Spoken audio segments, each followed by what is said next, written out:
Hey everyone, my name is Weston Nakamura from Blockworks Macro in Tokyo. It is Monday, March 27th, 2023 at Asia Markets Close. Welcome to the Market Depth Podcast, bringing you global market commentary and analysis from the Asia Pacific trading session so that you know what happened overnight. So, in the equity space out of Asia today, we're kind of mixed across the region, but I do want to point out specifically the Hang Seng Index, Hong Kong, which is down 1.75% on the day. This was driven down by largely by Baidu shares, which were down as much as 5% before kind of recovering to only being down about 3% on the day. But they basically announced that they will be canceling their live stream launch of ErnieBot. ErnieBot is their version of ChatGPT. And so instead of doing this kind of live stream presentation, they're going to be presenting and testing ErnieBot in closed door private meetings.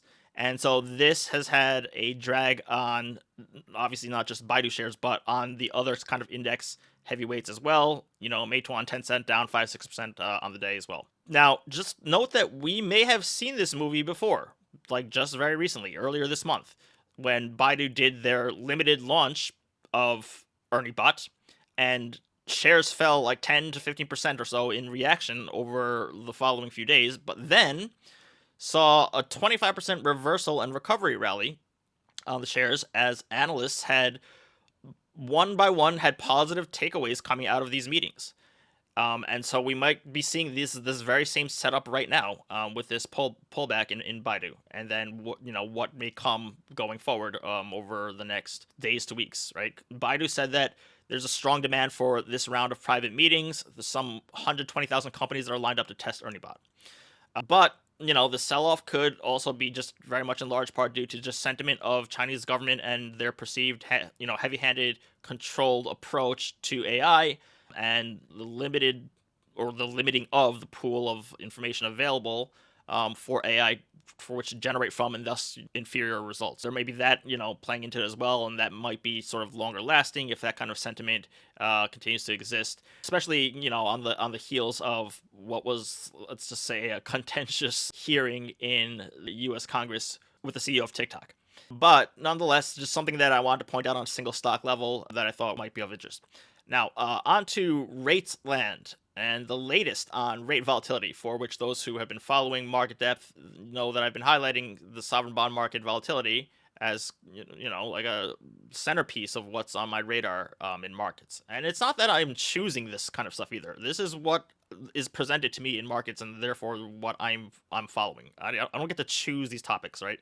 Markets and kind of developments choose them for me. So last week, I discussed kind of what the real world implications are or repercussions of this like almost unprecedented rates volatility occurring over the last month or so.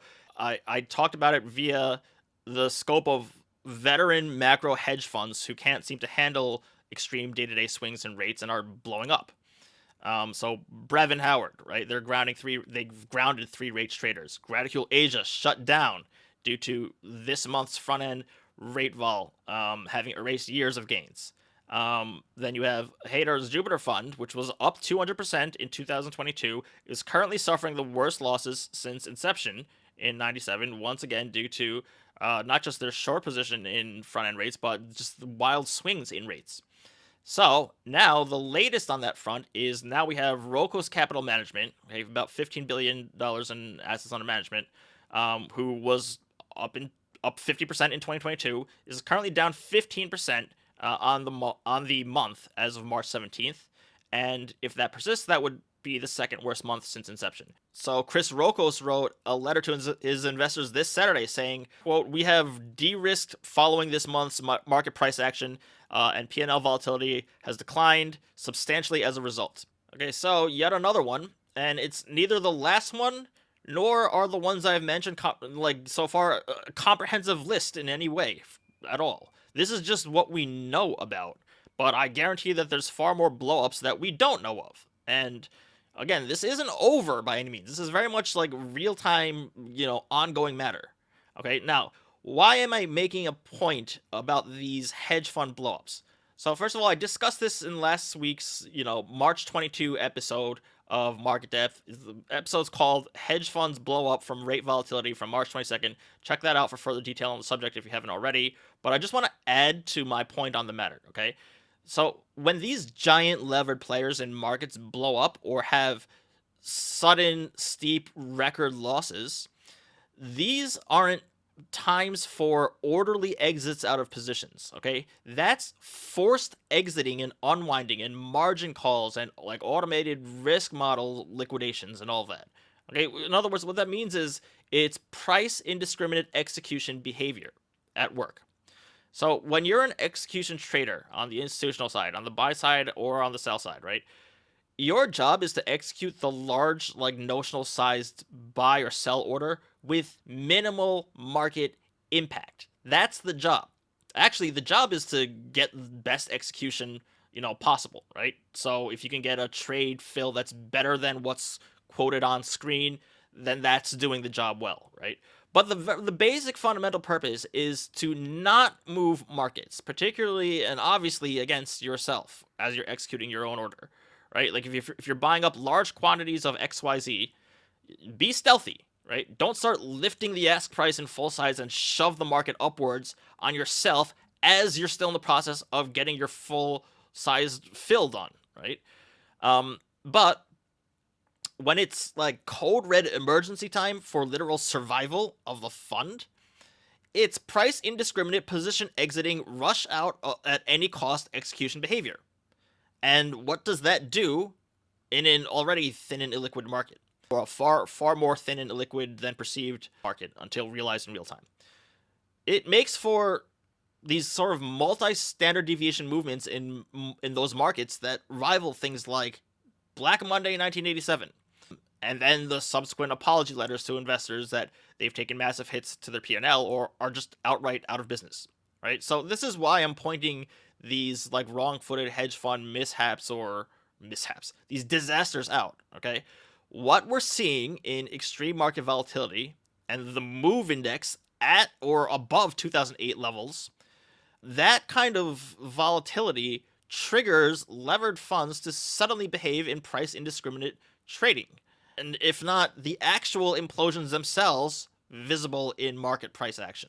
What you're seeing in the front end of the rates curve at the 2-year end, these huge swings up and down, especially, yields down, so prices up, that could very well be one of these hedge funds trying to exit a position or exiting position price indiscriminately that's being, reflected or shown in markets. And therefore, so what we're seeing in terms of like things like yield curve steepenings as of late, right? Or front end rate pricing in general, right? It's not necessarily like only what markets are telling us, right? Because everyone is looking at the huge dispersion right now between what the Fed is saying and what they're guiding for, right? Versus what market prices are, right? So, like, yes, there's a disparity between the two, between what the Fed is guiding for and where markets are pricing. Yes, I acknowledge that there's a disparity, but it's likely not as extreme as it seems or as it's priced currently. Okay, and markets are just reflecting the behavior of traders with market moving firepower whose house is on fire, right? So if there's a crowded short front end rates position across many hedge funds, let's just say random figures, let's say there's like 50 large hedge funds all positioned like short in 2 years, okay? And then there's an extreme volatility and collapse in front end yields or a massive bid in 2 years, right? So that movement may just be forcing others, the first 10 with like the most sensitive sort of risk models or the most levered to have to force exit, and then that triggers the next 10 to have to do so, and then the next 20 to have to do so, kind of all at once, right? And they're doing so like resulting in just a further collapse in yields, and therefore market pricing that's divergent from the Fed guidance, but that's not an opening of long 2-year positions against the Fed, right? That's again forced exiting of positions that are actually in line with the Fed, right? Short-term interest rates will rise. That's why they were positioned short. They're getting forced squeezed out of those positions, right? So that's a huge difference between new longs coming in and being forced out of something that was actually in line with the Fed all along.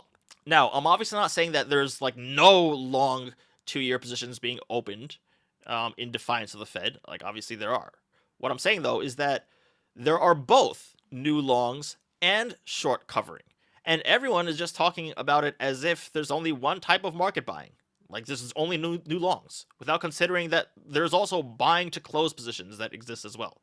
So, look, I don't know just how much more of this position cleansing is left out there, if at all, but I just offer this perspective to consider that there are plenty of positions that are, or were, actually in line with what the Fed is guiding for, but they're being forcibly and unwillingly, forced out of these positions in a cascading manner in this low, trading liquidity and high volatility market setup. And if these blowups wrap up soon, we may very well see markets and the Fed kind of reconverge, at least more than they are currently. So this notion of like markets know everything, forward-looking manner, just believe markets because they're the best kind of indicators of what's to come and all that. That might not be as ironclad as it used to be. Like, this time might be different in that way, right?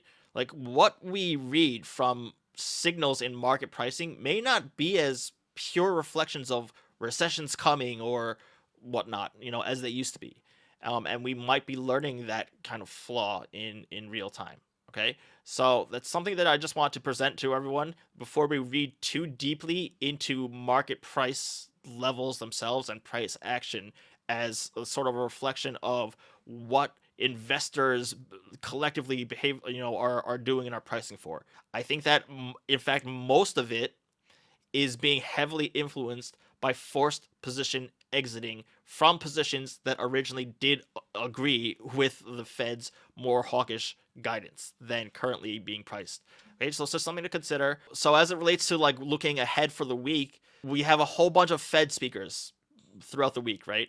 And so if there's a market move at the front end or anywhere, right? Let's not attribute that directly to what the Fed speakers are saying or not saying or whatever it is that they're espousing or what have you, right? Like, it could very well just be kind of mechanical or like we need to stay in business sort of decisions or forced arm twisting that's going on in markets that happens to just be coinciding with or is just being triggered by one after another, very crowded positions or just very high and untradeable rate volatility or market volatility in general. Okay, so it's just something to keep in mind for the week.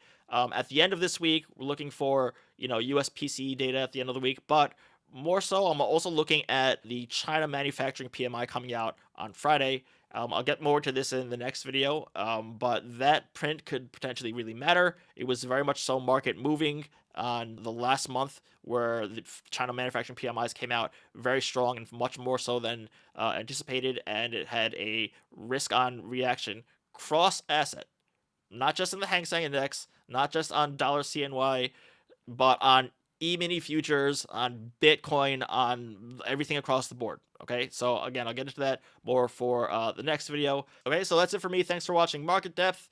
As always, make sure you have your notifications turned on because these episodes, especially for this week, will be very time sensitive to that trading day. And make sure that you are obviously subscribed on your favorite podcast apps as well as on Blockworks Macro YouTube. On behalf of Blockworks Macro, my name is Weston from Tokyo. We'll see you next time. Thanks.